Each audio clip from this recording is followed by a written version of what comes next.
So the other day, someone in my comment section said, "You're just a slave. You guys are just slaves." And my response to that was, yes, we are. Thank you. I'm glad you noticed. Any Muslim that you say that to will tell you, will verify to you that we consider ourselves slaves to Allah, because Islam means the submission to the one God. That's what that means. And to be a Muslim, the word Muslim means the one who submits. Okay? So, I was explaining that on another episode, how we all think of all the prophets that have come before Prophet Muhammad, peace be upon him. We all think of them as Muslims from the beginning of time, with the first prophet, Adam, who didn't have a mom or a dad, who was created, all the way to Prophet Muhammad, peace be upon him, who did have a mom and dad. A different prophet altogether. There was a different plan for him. He had a different mission. He was the last prophet, and he's literally the last brick in a building of prophets. Okay, and prophet Jesus is considered the prophet that will come back, the Messiah. He is coming back, unlike all the other prophets. He also had a different kind of birth. He only had a mom. He had an immaculate conception birth. So he also is considered a Muslim. All of them, blessings and peace upon them, are considered prophets of God, prophet of Allah. So anytime someone converts to Islam, that is part of the Shahada, that they say that they are, that the Prophet Muhammad, peace be upon him, is considered the slave of Allah. Just like the rest of us are. We are all slaves to Allah. And so, having clarified that, let me just say that I would rather be a slave to Allah than be a slave to drugs, alcohol, consumerism, to some kind of industries that will remain nameless, or any other kind of vice, because there are a lot of vices in this world. Now, you may think of yourself as a free person. You may think of yourself as having the right to choose a religion or not to choose a religion. But at the end of the day, deny it or not, you were created. Just like a phone has a creator, or other electronic devices have creators, or even a plain old fork has a designer and a creator. You too have a creator. You don't have to see your creator to know that he exists, because you haven't seen your brain, but you know that it exists, right? So, going with that, your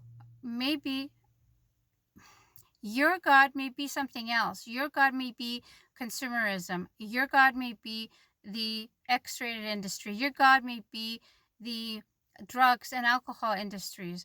But for sure, you have a God too. In your mind, you're thinking of it as differently, but it's the same thing. But the vices or the gods that you have are not going to benefit you in the end. They're not going to be standing next to you in front of God on the day to defend you. They're not. No one's going to be there to defend you. You are going to be in front of your Creator on the day, all by yourself, with whatever you have as your deeds, whatever you bring with you as the deeds you did during this lifetime. So, what will you have to present in front of your Creator? What will you bring in front of your Creator? It doesn't make any sense that we just popped out of nowhere, that we evolved, that we crawled out of the water, or we are part of the ape family. None of that makes sense. And FYI, yeah, we share 98% of DNA with apes, but we do the same thing with the dolphins. How come no one said we are related to the dolphins? We're 50% potato. Nobody says we're related to the potato. It's just common sense. And Islam makes sense. It's a logical religion. It appeals to your critical thinking skills. Allah does not want you to go on your faith alone. Allah wants you to think, to be a thinking person, to use the brain that you don't see to think and make good decisions for yourself. And if you've already reached 25 and you're still, your frontal lobe has grown in, but you're still making really bad decisions for yourself, I think you should rethink the path that you've chosen, because being an atheist doesn't make sense. Being agnostic doesn't make sense. The only way that makes sense is if you want to pretend that it doesn't exist in order to go about and do whatever you want. But all those things will not benefit you. Now, let me just tell you this. I'm going to end with this. If you're right and you die and you just go into a grave and it's all nice and quiet, then you didn't lose anything. But if you're wrong, and I'm telling you that you're wrong, and you're not doing the things that you need to be doing in order to get to a better place after this, that's what you're going to be losing. You are putting all your eggs in that one basket, that there isn't a God, or God doesn't want you to do this, that, or the other, which he does, and you're banking on that. And I'm telling you, that is the wrong move to make. That is the biggest fallacy. You have rights, and you have the right to choose between right and wrong, but you also have a set of instructions. If you haven't discovered those set of instructions, I suggest you start researching, because I'm telling you, at the end, you're going to find out that you were wrong. You picked the wrong horse, and it's not going to be nice and quiet in the grave, and it's not going to be nice and quiet afterwards either. And I pray that all of you, whoever watched this video, who are thinking people,